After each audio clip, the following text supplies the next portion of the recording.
Good morning, Malacañang Press Corps. Happy Monday. Welcome sa regular press briefing ni Presidential Spokesperson Harry Roque. Good morning, sir.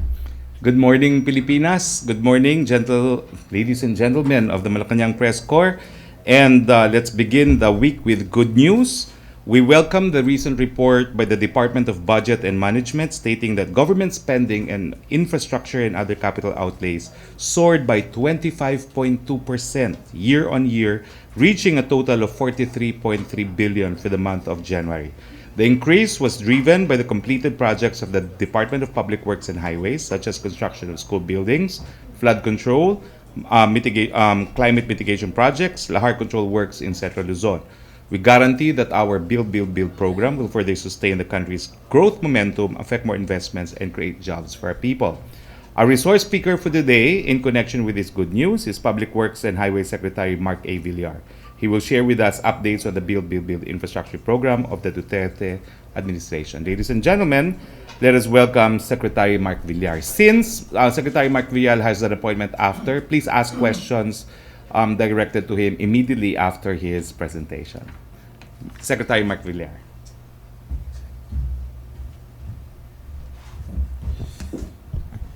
Magandang umaga po at maraming salamat po sa inyong lahat. Of course, nandito po ako para i-update ko kayong lahat sa ating Build program, which is, of course, ito po ay unprecedented sa kasaysayan ng ating bansa. It's the largest infrastructure program. Just para may idea kayo kung gaano kalaki po. In the history of in the past 6 administrations, ang pinakamalaking spending sa infrastructure ay 3%. Hindi pa lumalampas sa 3%. Sa first year po ng ating Pangulo, 5.2% ang naging spending na. And this year, umakyat po to 6% ng GDP. So napakalaki po ang infrastructure program. And of course, I'm sure gusto nyo rin malaman kung ano yung mga updates sa actual construction. Binanggit po kanina ni Secretary Roque na year on year, our disbursements or implementation in terms of spending is much higher. In fact, last year, our obligation, our absorptive capacity reached a record high of 92%. This is the highest in the history of the DPWH. So maganda po ang takbo ng ating build. It's all systems go. And just recently, galing po kami sa China at si Presidente po ay we signed a memorandum with the Chinese dahil magbibigay po sila ng assistance with regards with the feasibility studies ng ating mga inter-island bridges. Kaya napakalaking bagay po ang tulong ng ating mga kaibigan sa China and other countries in Asia, Japan, Korea. So, we prepared a visual presentation, a 10-minute visual presentation to summarize lahat po ng projects and programa po ng Build program for the DPWH. And I'd also like to announce that to date, this year, nakapag-generate na rin ng 100,000 jobs ang DPWH construction jobs dahil sa Build program ng ating Pangulo. So, I'd like to, if I can request, if you can start the video, and I think this will give you a idea of the scale of the Build program. Little boy gleaming with happiness as he sees his father come home for dinner and playtime. No one will ever be separated from their loved one. Anyone can enjoy their trip home and get a fresh start tomorrow. Any business can thrive and bring happiness to people. Everyone can live peacefully. And children can enjoy playing outside. Imagine no more. We are building a better Philippines by improving our strategy and focusing on 3 major outcomes. Reducing travel time by improving and widening roads, and by adding expressways. Improving our road safety and quality through engineering interventions and by prioritizing major projects. Protecting homes and properties from natural disasters through resilient infrastructures. With these outcomes in mind, we created key programs that won't just benefit our economy, but also our community. As of this year, the Philippines is ranked among the top 10 cities with the worst traffic in the world. But is it possible to solve traffic? Yes.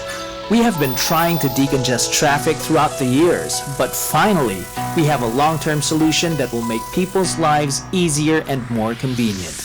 The Luzon Spine Expressway Network. Aside from the 12 expressways we have today, we will be adding 18 more. The Tarlac-Pangasinan-La Union Expressway, where a section will be open to Urdaneta City and an extension that will accommodate vehicles from the decongested MacArthur Highway. The Central Luzon Link Expressway, where Phase 1 will connect Tarlac to Cabanatuan and Phase 2 will connect Cabanatuan to San Jose and Nueva Ecija. The PLARIDEL Bypass Road Project Phase 1, for travelers going through Balagtas, Giginto, PLARIDEL, Bustos, and San Rafael, Bulacan. The North Luzon East Expressway, where people can enjoy a scenic view of Northeast Luzon as they course through the whole region. The NLEX Harbor Link Segment 10. No need to pass through EDSA or Balintawak Toll Plaza if you want to go to NLEX, because it will connect directly from Radial Road 10, Mindanao Avenue, and Commonwealth Avenue.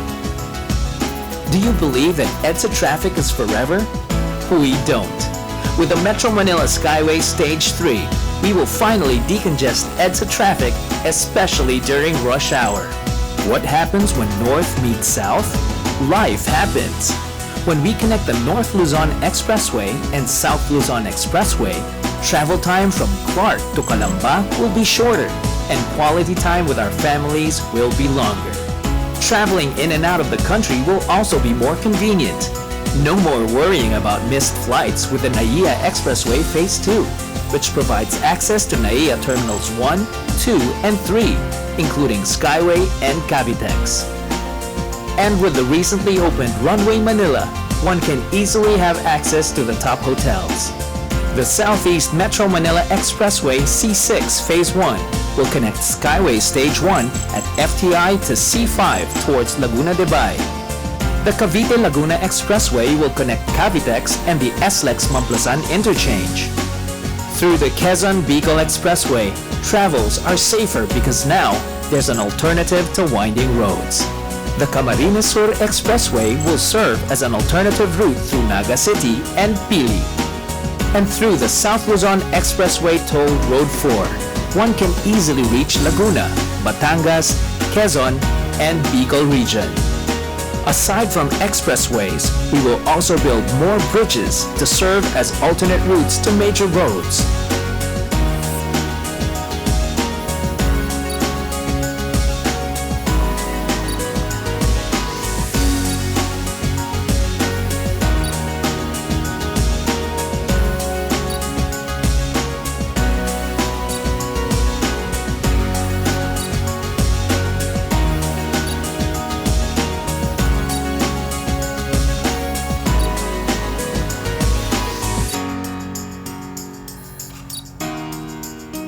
More than just traffic decongestion, we want to maintain the beauty of our cities by widening roads, bridges, and highways to make way for environment-friendly infrastructures like Radial Road 10, the road traversing the old Smoky Mountain area, Laguna Lake Highway, where we'll build bike lanes overlooking the lake, the Davao City Bypass, the Davao City Coastal Road,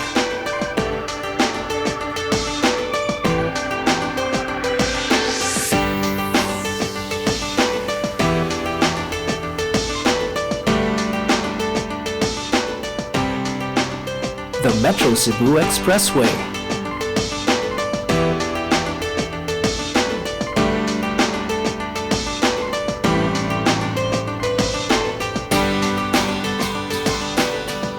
and the new Bacolod Highway. With our economy's future in mind, we will drive agricultural businesses, especially in Mindanao, by prioritizing the development of major roads in Western Mindanao through the Mindanao Development Road Network, improving logistics infrastructure network in Northern Mindanao, Davao, Soxcargen, and Caraga, with a Mindanao Logistics Infrastructure Network and an intermodal logistics system worth 98.15 billion pesos. And by linking the whole Philippines through inter-island linkage projects, starting with the Panay to Guimaras to Negros Island Bridge, and linking more bridges in the near future.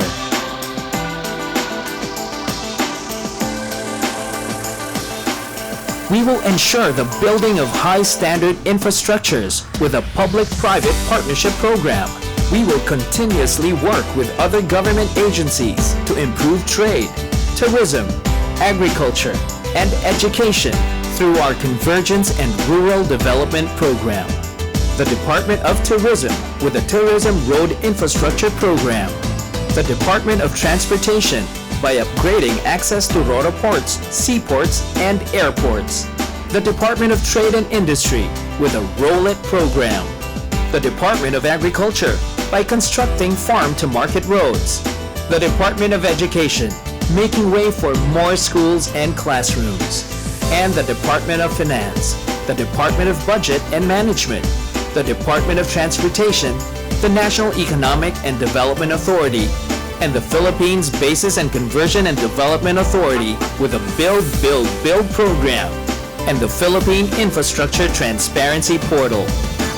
Did you know that the Philippines is the third most vulnerable country to natural disasters? We will protect ourselves by building more livable, sustainable, and resilient communities. Homes will be saved through the Flood Management Master Plan across 18 major river basins. Structural mitigation measures will ensure safety. The Pasig-Marikina River Channel will be improved. The Metro Manila Flood Management Project will provide housing and resettlement and reduce flood risks in flood-prone areas of Metro Manila. The Mandaluyong Main Drainage Project to solve the worsening floods of the city. Improvement of the Cagayan, Tagoloan, and Imus rivers. The raising of existing roads leading to Cagayan Bridge in Cagayan de Oro for easier and faster evacuation. The repairing of 8 sluice gates in Pampanga Bay to improve the flow of Caduang Tete River and Sapang Maragol River. And the prevention of flood damages caused by overflow of San Juan River and poor drainage system of Maalimango Creek in the Cavite Industrial Area. Another major project is the Disaster Risk Reduction and Climate Change Adaptation Program, rehabilitating, retrofitting, and strengthening existing bridges like the Quezon Bridge, the Guadalupe Bridge, and the Leyte Tide Embankment. We will carry out reforms to uphold our integrity, professionalism, public service, and teamwork by giving citizens the opportunity to give feedback through the 24/7 Secretary's Hotline, fast-tracking projects through the right-of-way, and by improving budget spending through the Infrastructure Monitoring and Advisory Group.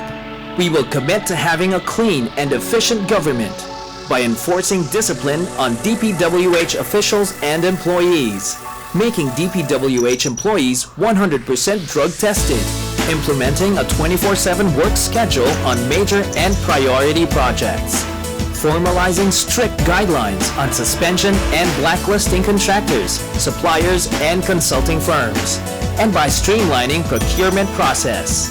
We will continuously turn these plans into actions by proper budget allocation.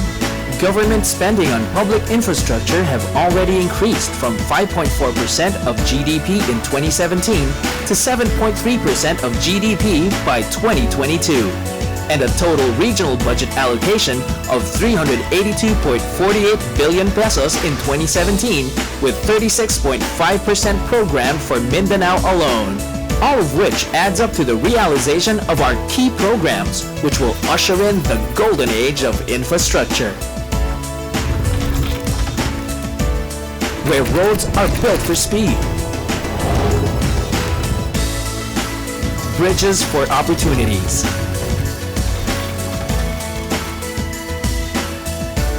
transportation networks for progress, and sustainable communities for growth. This is the time to build resilience, peace and security, possibilities and potential, dreams and brighter futures. Because the more we build, the faster we move forward. This is the Philippines that we have started building and will continue to build.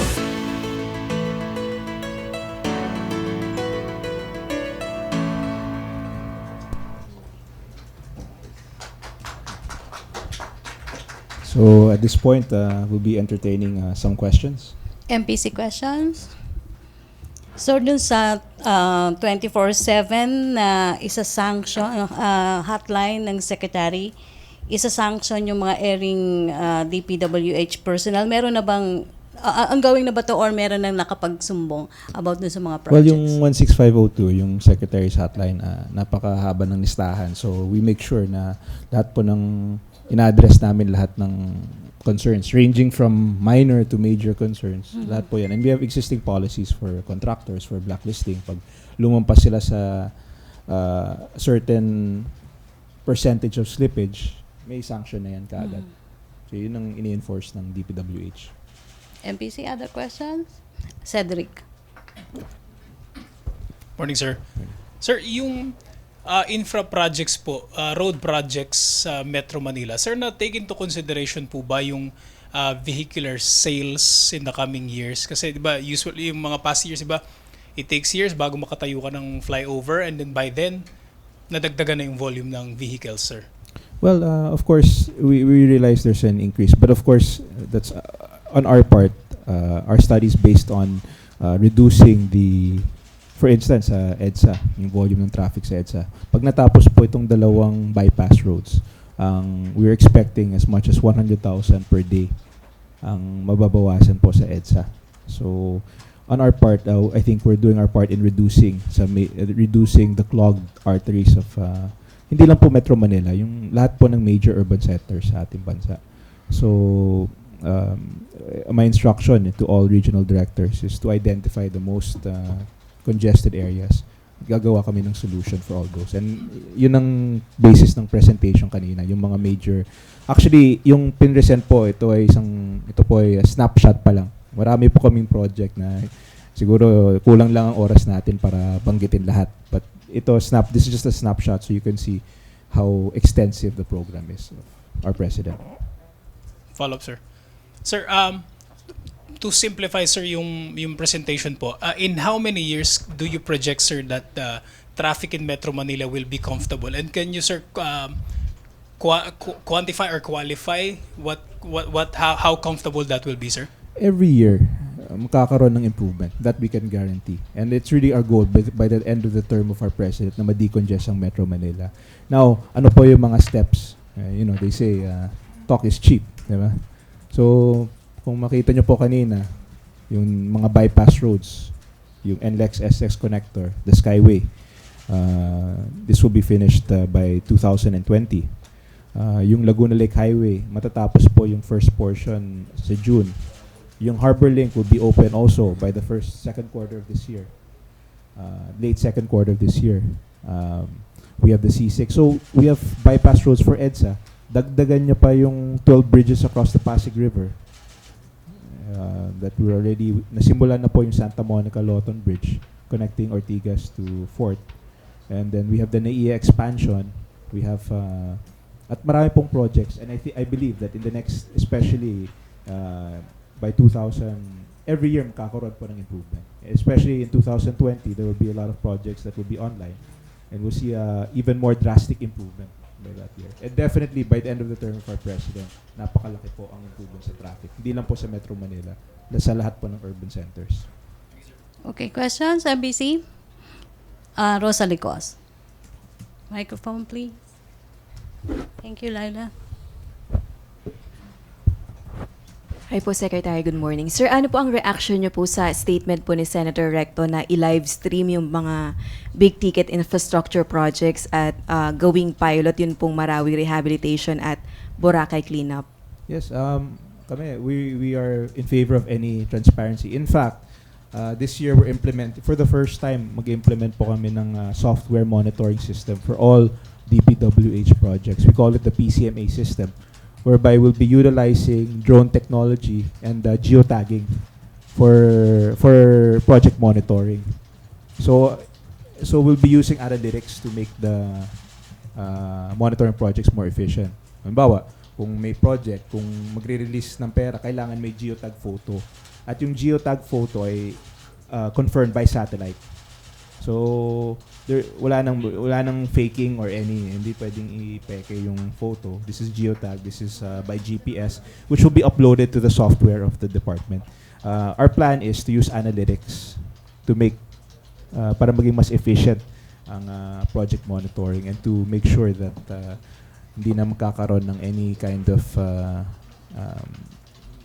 maybe kung basta mawawala po yung kalokohan kung meron man because of this software that we're utilizing. Maging efficient po ang implementation ng infrastructure projects. May time frame po tayo this year? This year, it's already being implemented. In fact, it's already 90%.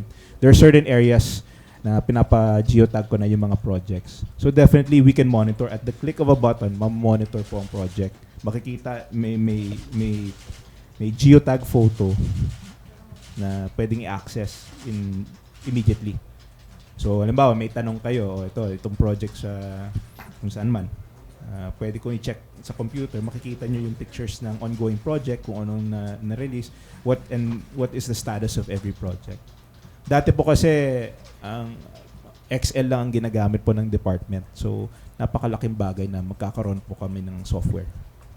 Sir, expensive po ba yung paggamit ng gantong technology to monitor po yung mga ongoing projects? Relative to the size of the budget, it's very cheap. Kasi napakalaki ng budget ng wala kang makikitang malaking business na walang software monitoring. And I think that's how we should manage government.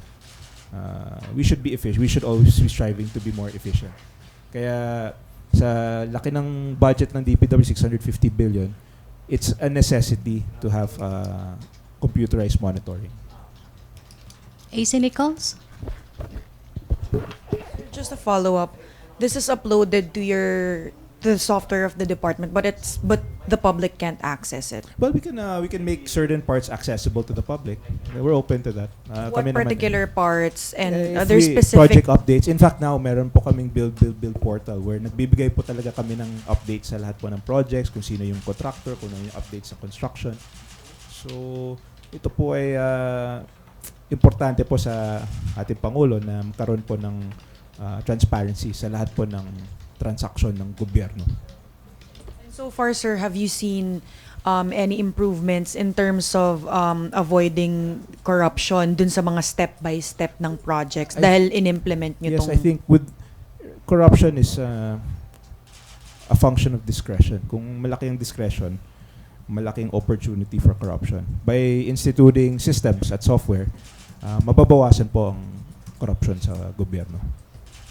Okay, MPC, question? Bernadette? Microphone, please. Bernadette Nicolas. Sir, Bernadette po from Business Mirror. Sir, tanong ko lang po kung all systems go na po yung job fair for JJJ po. Di ba JJJ is set to be launched in May po? Yes, in fact, we've already meron na kaming venue and so I'd like to invite yung mga naghahanap ng trabaho. Pwede po kayong pumunta sa SM Manila, and there will be a job fair in May 1. Kasama po yan sa BBB. Meron, hindi lang BBB, meron din kaming JJJ, jobs. Okay. No more? Okay, thank you, DPWH Secretary Mark Villar, Presidential Spokesperson Harry Roque.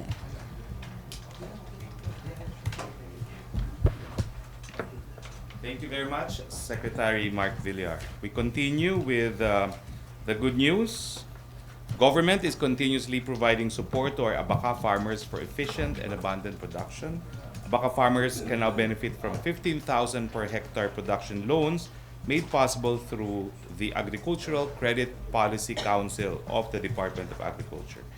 In addition, the Department of Agriculture Philippine Fiber Industry Development highlighted its plan to shorten the abaca production process from 12 to 6 steps, which will include topping, tumbling, taxing, bonding, transporting, and trading. Good governance continues to be the hallmark of this administration. The Philippine Ports Authority, an attached agency of the Department of Transportation, limited last Friday, or April 13, its highest contribution since 1986.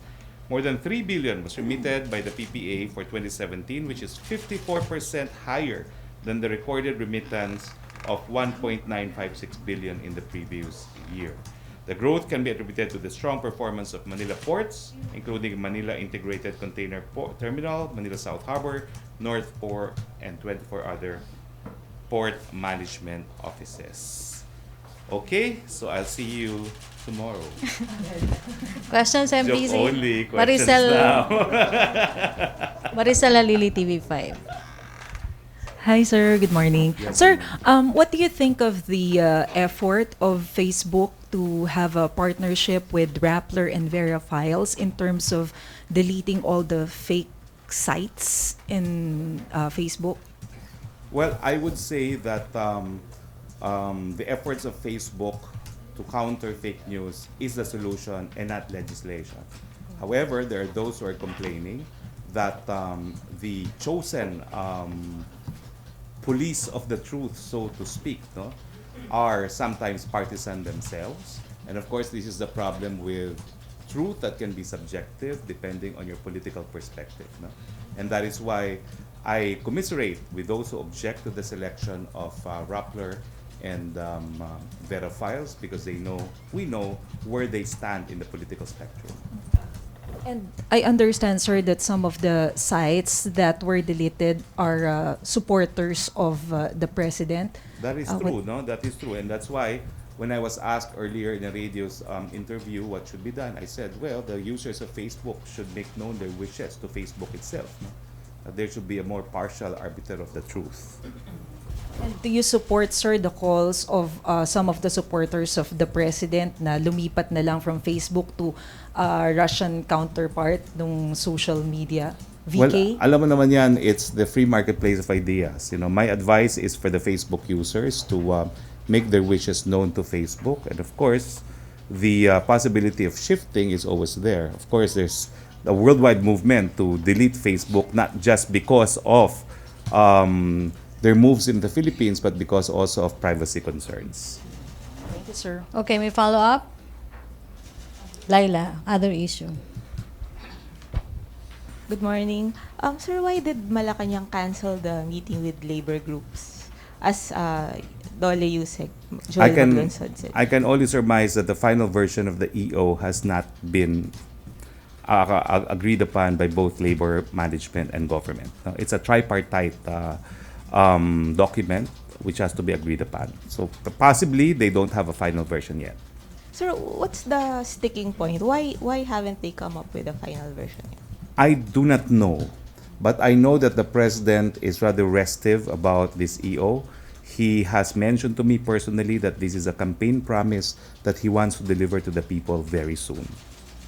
So what can the labor groups, laborers expect from the president? What kind of EO is being crafted by the palace? Well, I would suppose because it is a promise given by the president to labor groups that it will be an EO that will side with the labor forces. Sir, do you have any idea kung when this would come out? The president wants it as soon as possible. We all know that Labor Day is May 1, so I would think that it will come out on or before May 1. Okay, may follow-up? Other issue? A follow-up. AC. Sir, sorry, just to clarify, yung April 16 ba, was that ever confirmed by the palace na today talaga dapat, or did that just come from the labor groups? Or meron talaga, today talaga dapat, sir, yung signing? Well, okay. I was looking at my own calendar. I did not find it in my own calendar. Okay? I found a meeting with GSIS, another meeting with the ambassador, and 2 private meetings, unless the meeting was denominated as a private meeting, which it should not be. So it was not even in my calendar. No? So that's the truth. That's from my own calendar. So I wouldn't make a big thing out of it, because anyway, I would think that they would want a significant EO like this to be issued in connection with another commemoration giving recognizing the value of the labor sector in our society, which is Labor Day. Other follow-up? Bernadette. Sir, tanong ko lang po kung may bagong date na po ng meeting with labor groups po and president po. wala po akong alam pa na bagong date of meeting, no? But I will ask, no? Kasi nga, dami yung tanong about this. But to me, I was surprised kasi it wasn't really in my calendar. So sabi ko, saan naggagaling ito, no? So I'll let you know if there's a new date. Okay, sir. Okay. Thank you, sir. Okay, follow up. Other issue? Rose Novenario. Cedric, follow up ka ba? O sige.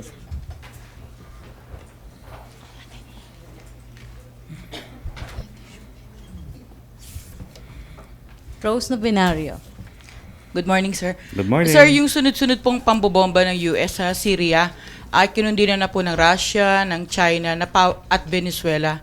Yung China at Russia po ay malapit na kaalyado ni Pangulong Rodrigo Duterte. Ano po yung paninindigan dito ng kanyang administrasyon? Well, alam nyo, tayo po ay miyembro ng United Nations. We are bound by the UN Charter.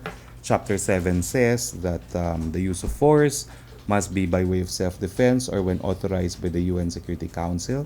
Pero meron din pong development, no, sa international yung tinatawag na responsibility to protect. So binabalanse po ng gobyerno natin yung mga ganyang mga pananaw. Pero sa ngayon po, ang number one na binibigyan ng importansya ay yung safety ng ating mga mamamayan na nasa Syria dahil meron po tayong mahigit kumulang mga 1,000 mga kababayan doon sa Syria. So inaatupag muna po natin yung kanilang kaligtasan at tsaka na po tayo gagawa ng policy statement pagdating mismo doon sa issue ng pagbobomba ng Syria. Mga kailan po kayo magbibigay ng paninindigan yung... I would think it will be soon. It will be soon. Okay, thank you po. You follow up? Ted Tovera. Secretary, yung New hairdo. Oo nga, short hair. Secretary, nung nagkaroon ng US-Iraq War, isa yung Pilipinas sa mga nag-contribute ng forces sa US.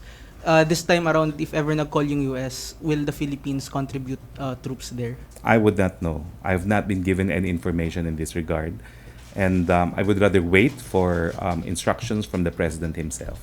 But the President said before in a previous speaking engagement na hindi raw, never na daw siyang makikisali sa mga I know expedition about ng US. that, but I'd rather that he gives me directive by way of instructions on what to announce to the public.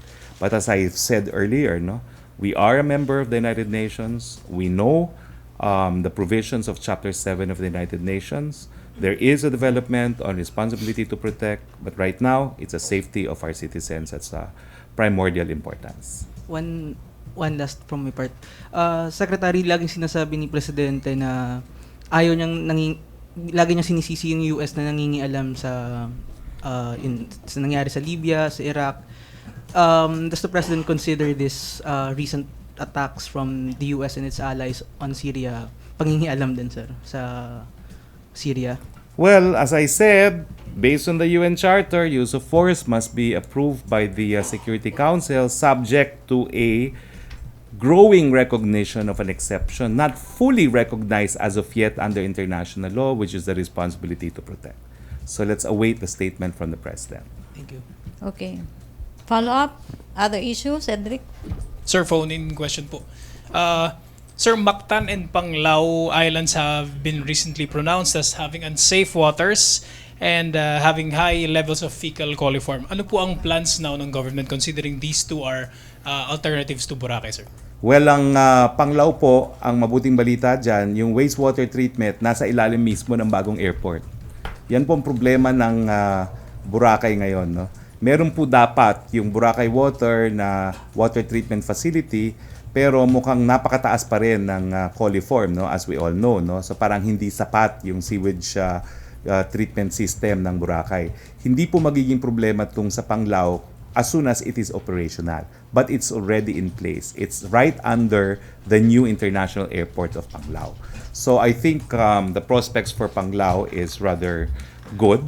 Now, sa Mactan, I'm not aware of a centralized water treatment facility, but the Department of Environment and Natural Resources has said that Panglao is also in the radar. You don't expect, sir, that Panglao and Mactan will be another Boracay situation? I'm almost certain that the DNR will also ensure that all the resorts are in compliance, particularly with the rule that they should have their own wastewater treatment facility. Otherwise, they should be attached to a sewage system that has a water treatment facility. No? Yun naman talaga nakasulat sa water code. You should have your own or naka-attach ka sa isang sewage line na merong wastewater treatment. Hindi talaga po pwede na mag-discharge ng wastewater na untreated sa karagatan. Follow-up, other issue? Laila?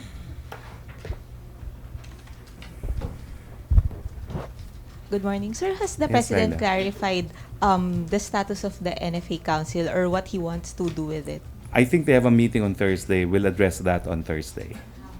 Cabinet, sir, or NFA Council? I think the President will attend a meeting between, I think there's an NFA Council meeting with the President, if I'm not mistaken.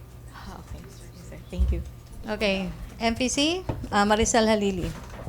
Sir, kahapon, I understand yung isa pong EU official was denied entry in Cebu, and he is known to be one of the critics of this administration. And I understand yung Akbayan po condemns the act. So is this something na magiging part na po ng, probably policy of the government na yung mga partisan politics? Well, alam mo, in international law, it is always a sovereign decision whom they wish to allow into their territory. So we are not obliged to allow anyone into our territory if we do not want them in our territory. Unfortunately, the socialist leader was one of those that we determined as a person that we don't want to be in our territory. There is no rule under international law that will compel us to admit anyone whom we do not want to admit in our territory. That's the exercise of sovereignty. And sir, sinasabi po kasi ng Akbayan na parang it shows na paranoid na raw yung government doon sa mga critics. Naku, let the people decide. Kasi sa Akbayan naman has never had anything good to say about the President. Kung napapansin nyo, pag humingi kayo ng reaction sa mga statements na mga wala namang mabuting sinasabi ng Presidente, hindi na ako nagbibigay ng statement. What for, di ba? Nagiging issue lang if we react to it. May follow-up? Rose Novenario. Hi, good morning uli, sir. Sir, may nahuling nasabat na 1,359 metric tons po na smuggled rice sa isang barko ng China sa Zamboanga, Sibugay. Ano po yung direktiba ng Presidente rito at may posibilidad po bang matagal na po itong nangyayari at yung mga bigas po ay may mga palamang illegal drugs like shabu? Well, alam niyo po, yung huling deklarasyon ko, dapat nga ipamigay na yan sa mga mahihirap, pero hindi pala po pwede yun.